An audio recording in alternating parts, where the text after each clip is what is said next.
Hi అండి. అందరూ ఎలా ఉన్నారు? బాగున్నారా? నేనైతే చాలా బాగున్నాను. మీరందరూ కూడా చాలా చాలా బాగుంటారని అనుకుంటున్నా. ఈరోజు మార్నింగ్ పని అయిపోగానే కిచెన్ క్లీనింగ్ పెట్టుకున్నా అండి. చాలా రోజులయింది గదా! అప్పుడెప్పుడో సర్ది పెట్టాననుకుంటున్నాను సంక్రాంతికి ముందు. సో, తర్వాత ఇంకా అసలు సర్దలేదండి కిచెను. సో, మినిమమ్ 1 మంత్‌కి ఒక్కసారైనా కంపల్సరీ కిచెన్ క్లీనింగ్ చేయాలి. లేదనుకోండి ఆహ్, ఆహ్, ఆ చెత్త పడడమే కాకుండా చీమలు అలాంటివి చేరినా కూడా ప్రాబ్లమ్ అవుతుంది. అలాగే మనము డబ్బాలో స్టోర్ చేసి పెట్టుకుంటాం కదా పప్పులవి. సో, వాటిని కూడా చెక్ చేయొచ్చనమాట. కొన్ని సరుకులు ఉంటాయి. కానీ అవి ఎక్కడో డబ్బాలో పెట్టేస్తాను. సో, అవి కనపడవు అప్పుడప్పుడు. సో, ఇలా అన్నీ తీసి సర్దడం వల్ల చెత్త క్లీన్‌గా అవుతుంది. అలాగే పప్పులు, ఉప్పులు ఏవైనా తక్కువ, ఎక్కువ ఉంటే కూడా చూసి రాసుకొని పట్టేసుకోవచ్చనమాట. సో, అలా చేస్తూ ఉంటాను. సో, నాకు బెనిఫిట్ ఏంటంటే ఈ కిచెన్ క్లీనింగ్ చేయడం వల్ల మెయిన్ చీమలు, పురుగులు అలాగే మిగతా ఏవి రాకుండా కంట్రోల్ చేయొచ్చనమాట. ఈ మధ్య నాకు చెప్పాను గదా! ఎక్కువగా చీమలు కనిపిస్తున్నాయని. లాస్ట్ టైం గమాక్సిన్ వేశానా, అప్పటినుంచి చీమలు కానీ ఇంకేమి కనిపించట్లేదనమాట కిచెన్‌లో. సో, నేను సేఫ్. లేదనుకోండి ఊరికే ప్రతి డబ్బాకు చీమలే. ఎర్ర చీమలు, నల్ల చీమలు. గుంపులు గుంపులుగా డబ్బాలు ఎక్కావనమాట. సో, మా వారితో తెప్పించాను. అంటే పొలంలో వేస్తారనమాట చెట్లకు అవి చీమలు పట్టకుండా. సో, కింద ఎడ్జ్‌లో వేస్తారు. సో, అలాంటిది నేను తెప్పించాను. సో, కొంచెం తీసుకొని రండి అంటే తీసుకొచ్చారనమాట. అది తెప్పించి ఇలా క్లీన్ చేసి సెల్ఫ్‌లలో వేసి పాత పేపర్‌లో కానీ లేదా ఇంకా పనికిరాని క్యాలెండర్ పేపర్‌లో వేసాననమాట ఈరోజు. అన్నీ నేను వేస్ట్ పోకుండా ఉండే దాంట్లోనే సర్ది వేస్తూ ఉంటాననమాట. అవన్నీ లాస్ట్ ఇయర్ క్యాలెండర్స్ అండి. అంటే డేట్ అయిపోతాయి గదా! ఇప్పుడు అయిపోయి కూడా 2 మంత్స్ కావస్తుంది. లాస్ట్ ఇయర్ క్యాలెండర్‌ని ఏం చేస్తామని మనమేం దాచిపెట్టుకోం గదా! వాటిని అవే యూజ్ చేస్తూ అనమాట నేను. సెల్ఫ్‌లోకన్నీ ఇలా పేపర్‌లు వేయడానికి వాడుకుంటూ ఉంటాను. ఇంకొకటేంటంటే మనం షాపింగ్‌కెళ్ళినప్పుడు సో, జనవరిలో అలా వెళ్తే ఎక్కువ వరకు షాపింగ్‌లో ఇస్తారనమాట క్యాలెండర్‌లు. సో, అప్పుడు కూడా అవి ఇచ్చినప్పుడు కూడా చాలా ఎక్స్ట్రా ఉంటాయి మా దగ్గర. సో, అవన్నీ నేను ఇలా సెల్ఫ్‌లోకి యూజ్ చేస్తాను. ప్రతి సెల్ఫ్‌లో ఇలాంటివే ఉంటాయి. సో, ఎవ్రీ మంత్ నాకు పనికొస్తాయి కదా! అందుకని సేవ్ చేసి పెడుతూ ఉంటాననమాట. మాకైతే న్యూస్ పేపర్ అస్సలు రాదండి. ఏసుకోలేదు. సో, అప్పుడు ఎప్పుడో ఎగ్జామ్స్ టైంలో ఏపిచ్చుకున్నాను. తర్వాత ఇంకా మళ్ళీ ఎవరు చదవట్లేదు. సో, ఉన్నా కూడా ఎక్కువగా దాని బిల్లు ఎక్కువవుతుంది అన్నందువల్ల నేనింకా అది మానేశాను పేపర్ తెప్పియడము. న్యూస్ పేపర్స్ తెప్పిస్తే ఒక బానే ఉంటుంది. కాకపోతే ఖర్చు ఉంటుంది. అలాగే మరి మంత్లీ రాగానే అదొక టెన్షన్ ఉంటుందనమాట. సో, పేపర్స్ అయితే పనికొస్తాయి. సో, బయట కూడా కొనుక్కోవచ్చు. కాకపోతే వాళ్ళు ఎక్కడేసి తొక్కుతారో అనే భయంతో కూడా నేను అవి తెప్పించుకోను. ఇంట్లోనే ఉంటాయి గదా! పాత బుక్కులు, పేపర్లు అవన్నీ యూజ్ చేస్తాననమాట నేను. నేనెందుకు ముక్కు బట్ట కట్టుకున్నా అంటే, అది గమాక్సిన్ కదా! పైగా మనకు అంత దుమ్ము దులిపేటప్పుడు, ఆ దుమ్మంతా ముక్కులోకి పోయి చాలా అంటే సఫర్ అవ్వాల్సొస్తుంది నేను. సో, నేనే కాదు ఎవరైనా అంతే అండి. సో, దుమ్ము వల్ల సఫర్ అవుతారు. అందుకని ముక్కుకు కంపల్సరీ బట్ట కట్టుకుంటే మనకు జలుబు కానీ, తుమ్ములు కానీ అలాంటివి దరి చేరకుంటాయి. ముందుగా నాకు ఎక్కువ డస్ట్ అలర్జీ ఉంటుంది. సో, ఇంత డస్ట్‌కి ఇంత అలర్జీ వస్తుందనమాట. సో, మరీ ఎక్కువ కాదులేండి. సో, రోజు ఆ డస్ట్‌లో ఉన్నాననుకోండి అలవాటయిపోతుంది. సో, ఎప్పుడో ఒకసారి ఇలా కొడుతూ ఉంటే మాత్రం అది అలవాటు కాదనమాట. అన్నీ తుడిచిపెట్టి రెడీ చేసి పెట్టేశానండి. అంట్లు కూడా తోమి పెట్టాను. ఈరోజు నేను ఎప్పుడు చేయని నా లైఫ్‌లో ఫస్ట్ టైం చేస్తున్నా అండి.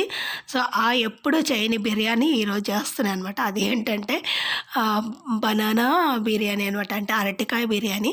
సో, బిర్యానీ కూడా నేను ఫస్ట్ టైం అనమాట మన ఛానల్‌లో చేసేది. ఎప్పుడు చూడు నేను పలావే చేస్తాను. సో, పలావ్ మాత్రమే నాకు ఈజీ అనిపిస్తుంది. ఈ బిర్యానీ కొంచెం ప్రాసెస్ ఎక్కువ ప్లస్ అంట్లు కూడా ఎక్కువగా పడతాయి. దానివల్ల నేను చెయ్యను. సో, ఏంటంటే అక్కడ కొన్ని అవన్నీ దినుసులు అంటే ఇలాచీ అలాగే లవంగం, ఆకు వేసి కొంచెం ఉప్పేసి నీళ్ళలో అవి మరగబెడుతూ ఉన్నాను. ఆలోపు మనం ఇంకొక గిన్నె పెట్టుకొని నూనేసి తాలింపు గింజలేసి అవి చిటపట్లాడిన తర్వాత కాస్త దంచి పెట్టుకున్నటువంటి అల్లం, వెల్లుల్లి వేసి అవి కొంచెం ఫ్రై అయిన తర్వాత వెల్లుల్లిపాయలు కూడా వేసి అవి కూడా కొంచెం ఫ్రై అయిన తర్వాత సో, ఇప్పుడు టమాటాలు వేసుకుంటున్నాం. టమాటాలు నేను పెద్దవి 2 తీసుకున్నా అండి. సో, అవి కూడా వేసి బాగా కొంచెం మగ్గేంత వరకు ఉంచుకొని తర్వాత మనం ఇందులో కారం వేసేసుకోవాలి. కారము అలాగే ఉప్పు ఉప్పు, ఉప్పు చూసి వేసుకోవాలనమాట. మనం ఆల్రెడీ దాంట్లో వేసాం కాబట్టి పెద్దగా ఏమి పట్టదండి ఎంత ఉప్పు వేసినా. ఎందుకంటే నీళ్ళతో పాటు బయటికెళ్ళిపోతుంది కాబట్టి. సో, ఇందులో కొంచెం ధనియాల పొడి కూడా వేసుకోవాలి. మనం ఆల్ ఇన్ వన్ ధనియాల పొడి మన ఓన్‌గా చేస్తాననమాట నేను. అంటే బయట కొనుక్కొని రాను. ఎందులోకైనా అదే యూజ్ చేస్తాను. చాలా చాలా బాగా ఉంటుందనమాట. సో, మన ఛానల్‌లో ఉంది. ఒకసారి చెక్ చేయండి ఎవరికైనా కావాలంటే. ఇప్పుడు మనం కోసి ఉప్పు నీళ్ళలో ఏసి పెట్టుకున్నటువంటి అరటికాయ ముక్కలుంటాయి కదా! అరటికాయ ముక్కలు కొంచెం లావుగా కొంచెం పొడుగా చేసి పెట్టుకున్నాను. ఎందుకంటే ఈ ఊరికనే ఉడికిపోతాయి కదా! అందుకని మేబీ స్మాష్ అయిపోతే తినడానికి కూడా రావు. బాగుండదేమో అన్న ఉద్దేశ్యంతో నేను కొంచెం లావుగానే కట్ చేసుకున్నాను. ఇంకొంచెం లావుగా కట్ చేయాల్సింది. సో, ఇంకొంచెం లావుగా కట్ చేస్తే బాగుండదేమో అనిపించింది. సో, కొంచెం పెరుగు ఉందండి. సో, అవన్నీ మగ్గిన తర్వాత కాస్త నూనె పైకి తేలేటప్పుడు పెరుగేసి ఇంకొంచెం సేపు మూత పెట్టేసి మరి నూనె పైకి తేలేంత వరకు ఉంచుకుంటే సరిపోతుంది. సో, సిమ్‌లోనే వండుకోవాలనమాట. మరి హైలో పెడితే మాడిపోతుంది. మనం ఇందాక బియ్యం వేసేసి పెట్టుకున్నాం కదా! అందులో ఆ బియ్యంని సగం కాదులెండి 80% ఉడికిన తర్వాత ఇప్పుడు మనము వేరే గిన్నెలోకి తీసుకుంటున్నాము. సో, మామూలుగా అయితే అది మగ్గిన తర్వాత దానిపైన ఏసేస్తారు. ఆలోపు ఇది త్వరగా అయింది కదా! అందుకని వేరే గిన్నెలోకి తీసుకుంటున్నా అనమాట. వెంటనే అట్లా నీళ్ళలోంచి తీసి దీనిపైన ఏసేంత ప్రొఫెషనల్ బిర్యానీ మేకర్‌ని కాదు నేను. సో, నాకు బిర్యానీ వండడం అంటేనే పెద్దగా నచ్చదు. ఎందుకంటే ప్రాసెస్ ఎక్కువగా ఉంటుంది. దానికంటే ముందుగా నాకు అంట్లు చాలా ఎక్కువగా పడతాయండి. నాకు ఆ తోమి చేతులు చాలా నొప్పులొస్తాయనమాట. సో, అందుకని నేను బిర్యానీ చేయడానికి ఇష్టపడను. సో, బయటైతే మేము తినమండి. ఇంట్లోనే ఏది వండుకున్నా సరే ఇంట్లోనే తింటాము. బయట తినాలంటే మాకు వణుకు పుడతదనమాట. ఈ మధ్య ఫస్ట్ నుంచే మేము తినమండి. సో, తర్వాత ఈ మధ్య ఇంకా టీవీలో వాటిలో చూపించిన తర్వాత అస్సలే ఎక్కడికైనా పోయినా సరే నాకు అదే గుర్తొస్తుంటది. కాబట్టి మేము తినడం 100% తగ్గించామనే చెప్పాలి. అందుకని బిర్యానీ వండడం నేర్చుకుందామని మెల్లమెల్లగా నేర్చుకుంటున్నాను. సో, మెల్లమెల్లగా నేర్చుకున్నా సరే చాలా బాగా వచ్చిందనమాట. సో, నన్ను నేను పొగుడుకోవడం కాదు కానీ నన్ను నేను పొగుడుకుంటే తక్కువ అవుతుంది. సో, మా పిల్లలు అంటే ఈరోజు మా చిన్న కూతురు అలాగే మా వారు మాత్రం బాగుందన్నారు. వాళ్ళు బాగుందని నోటితో అస్సలు చెప్పరనమాట. వాళ్ళు ఇంకా 2, 3 సార్లు పెట్టుకుంటారు చూడండి. అప్పుడు వీళ్ళకి బాగుంది, టేస్ట్‌గా ఉందని నేను అర్థం చేసుకోవాలి. మామూలుగా ఉంటే మామూలుగానే పెట్టుకుంటారు. సో, మనం ఆ బియ్యం ఉడికిన తర్వాత బియ్యం అదే అన్నం 80% ఉడికించిన రైస్ మొత్తం దానిపైన ఏసి, సో, మామూలుగా అయితే కర్రీ వేసి, దానిపైన అన్నం వేసి, మళ్ళీ కర్రీ వేసి, ఇంకోసారి అన్నం వేసి, ఇంకోసారి నెయ్యి వేసి అవన్నీ ప్రాసెస్ చేస్తారు. నాకు అదంతా ఏంటో నచ్చట్లేదనమాట. ఎక్కువ ప్రాసెస్ అవుతుంది కదా! సో, అది నచ్చకపోయినా సరే ఇలా చేసినా సరే చాలా బాగుంది. నేను చెప్పడం కాదు కానీ నాకే బాగా నచ్చింది ఇలా వండుకోవడం. సో, ఇంకొక రకంగా ట్రై చేస్తాను. ఇంకా కొంచెం ఓపిక తెచ్చుకొని. సో, చూడండి ఫైనల్‌గా నేను అన్నీ రాత్రి పడుకునేటప్పుడు సో, ముందే తోమిపెట్టానులెండి. ఇవి తోమిన తర్వాతనే వంట చేశాను.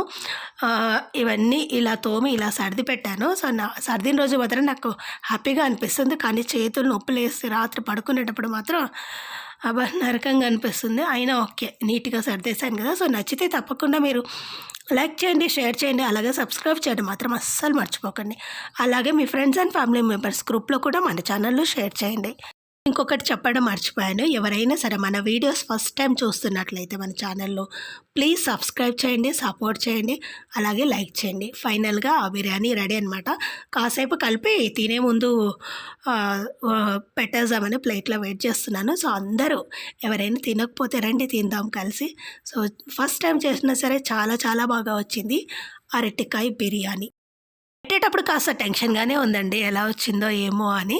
సో, తినేటప్పుడు మాత్రం చాలా కమ్మగా చాలా బావుందనమాట. సో, ఇలాంటివి మనము బయట తినేది కంటే మన ఇంట్లో మనం సేఫ్‌గా వండుకొని తినడం చాలా బాగా అనిపిస్తుందనమాట. ఇందులో రైతా అవన్నీ ఉండాలి. కానీ ఈ రాత్రి అంత పని చేసి మళ్ళీ రైతా, కర్రీస్ వండే ఓపిక లేదు. అయినా సరే ఇలా తిన్నా సరే చాలా బాగుంది. ప్లీజ్ నచ్చితే మీరు చేసుకొని నాకు ఎలా ఉందో లైక్ చేసి చెప్పండి. సబ్స్క్రైబ్. మళ్ళీ నెక్స్ట్ వీడియోలో కలుసుకుందాం. బాయ్.